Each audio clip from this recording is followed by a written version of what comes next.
and you are watching the Indian Naturopath. एक word बहुत common है आजकल हेल्थ इंडस्ट्री में, दैट इज़ इन्फ्लेमेशन. हमें पता नहीं है इन्फ्लेमेशन होती क्या है, हमें पता नहीं है कि इसके क्या साइड इफ़ेक्ट्स हो सकते हैं, हमें ये भी नहीं पता है कि इससे बॉडी में चेंजेस आते क्या हैं और ये किस वजह से होती है. बस हम किसी भी टर्म को सुन के उसका क्योस बना देते हैं and then marketing agencies comes और फिर वो उस टर्म को यूज़ करके एंटी इन्फ्लेमेटरी के नाम पे प्रोडक्ट्स बेचती है. This is very common.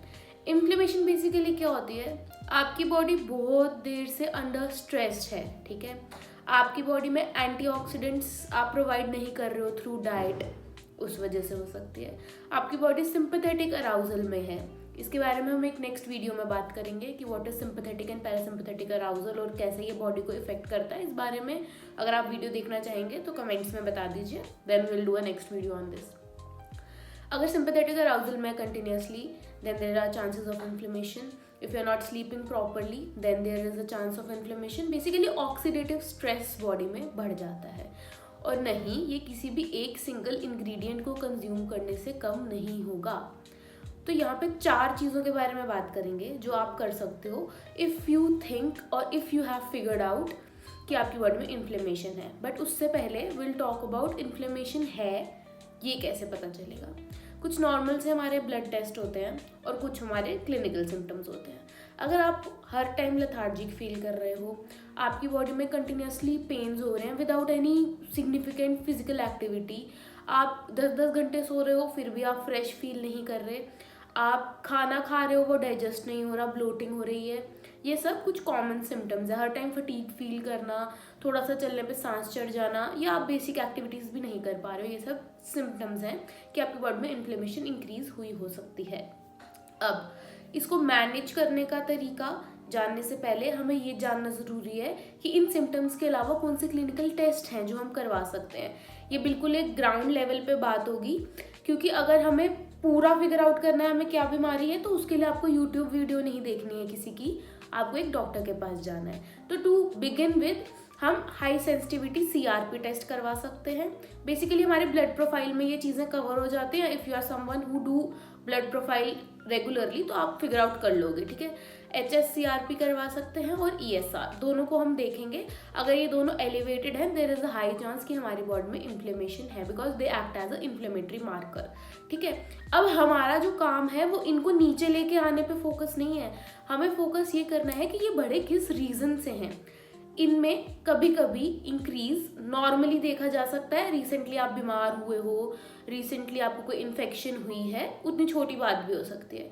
But कोई सीवियर इलनेस भी हो सकती है बॉडी में जिसकी वजह से ये रेज्ड शो हो रहे हैं. तो इसीलिए then again the same point comes कि आपको एक डॉक्टर के पास जाना है to figure out how this will work and आपके जो इन्फ्लेमेटरी मार्कर्स बढ़े हैं उसके पीछे रीज़न क्या है.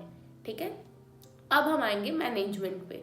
ये भी एक जनरलाइज्ड मैनेजमेंट है. At the end of the day you have to see a doctor to get personalised and customised treatment, क्योंकि every one's body is different.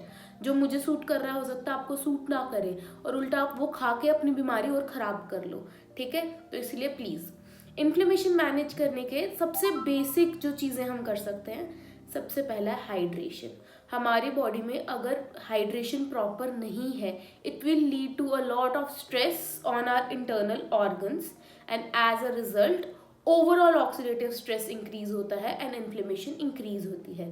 साथ साथ में हमारा जो वाटर है वो एक्ट करता है हमारी बॉडी में, चीज़ों को फ्लश आउट करने में हेल्प करता है. It act as a carrier. ठीक है, तो वाटर नहीं होगा तो चीज़ें निकल पाना बॉडी से थोड़ा डिफिकल्ट हो जाएगा. तो इसीलिए हाइड्रेशन मस्ट है. Second, antioxidant rich diet. अब ये क्या टर्म है एंटीऑक्सीडेंट्स, इसके नाम पे भी बहुत प्रोडक्ट्स बेचे जा रहे हैं और बहुत लोगों को पागल बनाया जा रहा है टू बी ऑनेस्ट. एंटीऑक्सीडेंट्स हमारे सब फल और सब सब्जियों में अवेलेबल होते हैं. तो अगर आप अपनी डाइट, जो कि एक ग्रेन डोमिनेंट डाइट होती है जनरली इन इंडिया, उसको आप vegetable and fruit dominant diet बना लो. ज़्यादा वेजिटेबल, एक सर्विंग ऑफ फ्रूट और थोड़ा बहुत remaining portion with grains, so that हमको एनर्जी भी मिल रही है चलने के लिए, एसेंशियल न्यूट्रिशन भी मिल पा रहा है और हमें जितनी एनर्जी रिक्वायर्ड है हम उतनी ही कंज्यूम कर रहे हैं। तो ये आपको हेल्प करेगी एंटीऑक्सीडेंट्स को इंक्रीज करने के लिए। इसके लिए आपको अलग से कोई टी या अलग से कोई डिटॉक्स वाटर, मैजिकल ड्रिंक ये सब लेने की ज़रूरत नहीं है, नॉर्मल खाने से भी हो सकता है। हाँ, अगर आप चाहो तो ग्रीन टी ओकेजनली ले सकते हो, बट अकेला सिर्फ एक ग्रीन टी कंज्यूम करने से आपको कोई रिलीफ नहीं मिलेगा। It's the overall diet you have to work on. Third, breathing. Start doing breathing exercises, pranayama, whatever you feel like doing. Okay, अब क्या होता है, ब्रीदिंग इसीलिए ज़रूरी है कि हमारी बॉडी में if we sit and do conscious breathing, it stimulates your parasympathetic nervous system, जो हमारी बॉडी को सिग्नल देगा कि प्लीज़ काम डाउन। हम रिलैक्स कर सकते हैं, हम जो खा रहे हैं उसको डाइजेस्ट कर सकते हैं, हमें कोई इमरजेंसी नहीं है, हमें अपनी बॉडी को हमेशा अवेयर नहीं रखना है कि कभी भी कुछ भी हो जाएगा, वी हैव टू एक्ट। ये सिग्नल बॉडी को सिखाना ज़रूरी है, क्योंकि आजकल की कांस्टेंट स्टिमुलेशन की वजह से हमारी बॉडी रिलैक्स करना भूल गई है। काफ़ी बार होता है हम सोते हैं काफ़ी देर तक और उठने के बाद हम स्टिल फ्रेश फील नहीं कर रहे हैं। तो इसीलिए ब्रीदिंग प्रैक्टिसेस, आप मेडिटेशन कर सकते हैं, बट अगेन मेडिटेशन करने के लिए you have to know how to do it ना। तो please first learn from someone and then practice these things, क्योंकि ये चीज़ें ना कहने को हम कह सकते हैं इनके कोई साइड इफेक्ट्स नहीं है, but if done in a wrong way तो थोड़ा बहुत नुकसान आपको पहुंच सकता है इन चीज़ों से। तो इसीलिए बेटर है कि आप एक अच्छे तरीके से विद प्रॉपर गाइडेंस चीज़ें स्टार्ट करो, and then when you learn how to do it then you do it by yourself. It's a better option, ठीक है। तो हर दिन अपने दिन के 15 से 20 मिनट निकालना just to sit and breathe, और कुछ नहीं। Start with anulom vilom, basic pranayam है, ये हमें सबको पता है कैसे करते हैं, ठीक है। If you know yoga teacher, if you do yoga classes, again good for you. Subtle movements of body जैसे योगा रहता है along with breathing is good for you. Gym आप कर सकते हैं फिजिकल एक्टिविटी के नाम पे, but again mind muscle connection पे काम करना पड़ेगा। ऑक्सीडेटिव स्ट्रेस नहीं बढ़ाना है ना हमें बॉडी का, तो इसलिए कोई भी चीज़ जिसमें हम एकदम से ब्रेथलेस हो रहे हैं, और क्योंकि बॉडी में ऑलरेडी एनर्जी नहीं है, इन्फ्लेमेशन हो रखी है और बॉडी नहीं एक्ट कर पा रही है, उसमें आप उस पर और लोड डालोगे तो वो नुकसान ही करेगा, फायदा नहीं, ठीक है। Fourth, last but not the least, walk. Open air, fresh air में जाके वॉक करो। हाँ, अगर आप हाईली पॉल्यूटेड एरिया में हो तो अभी वॉक करने मत चला जाना, उससे ज़्यादा नुकसान हो जाएगा इंस्टेड ऑफ फायदा।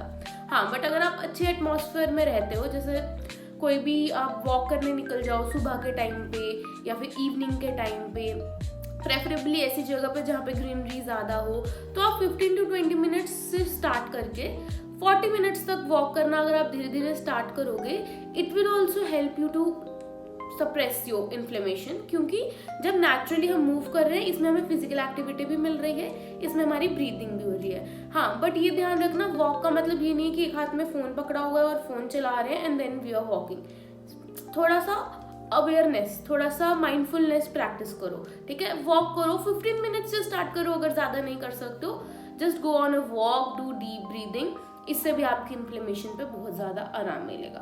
बाकी ये कि आपकी डाइट और आपका लाइफस्टाइल इन सब में बहुत बड़ा रोल प्ले करते हैं, इसलिए go to a good naturopathy doctor और go to a doctor who know nutrition, ठीक है। उनके पास जाइए आप अपना, या फिर किसी न्यूट्रिशनिस्ट के पास जाइए, वट एवर सूट्स यू। आपको पता होता है the quality of work you will get from some doctor और सम न्यूट्रिशनिस्ट, तो आप उनसे जाइए, उनसे बात करिए, बट कोशिश करिए कि पर्सनलाइज्ड अप्रोच लें आप।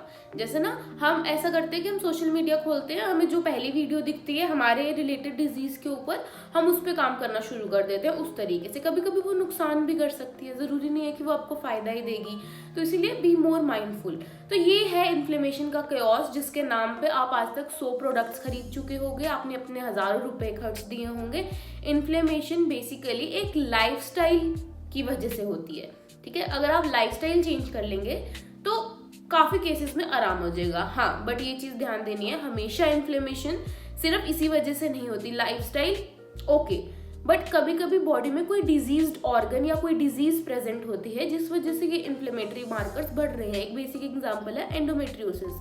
आपको सिम्टम्स होंगे, ब्लोटिंग होगी, पेन होगी, बॉडी फटीग होगा, ये सब होगा, और ये सब आप सिर्फ अच्छा खाओगे, वॉक करोगे, पानी पी लोगे, उससे ठीक नहीं होगा। इसमें कभी कभी आपको सप्लीमेंटेशन या फिर कभी कभी आपको मेडिकेशंस की तरफ भी जाना पड़ सकता है, depending upon what is the severity of your issue. तो इसीलिए अगर अर्ली सिम्टम्स शो हो रहे हैं तो बेटर है जाके दिखा दो बिफोर वो एक डिजीज में कन्वर्ट हो जाए। ठीक है, स्टे सेफ, स्टे हेल्दी। और अगर आपको इस टॉपिक के रिलेटेड डाउट्स हैं तो आप कमेंट बॉक्स में बता सकते हो, और फर्दर आपको क्या वीडियोस चाहिए वो भी आप कमेंट बॉक्स में बता सकते हो। And don't forget to subscribe to show your support. Thank you.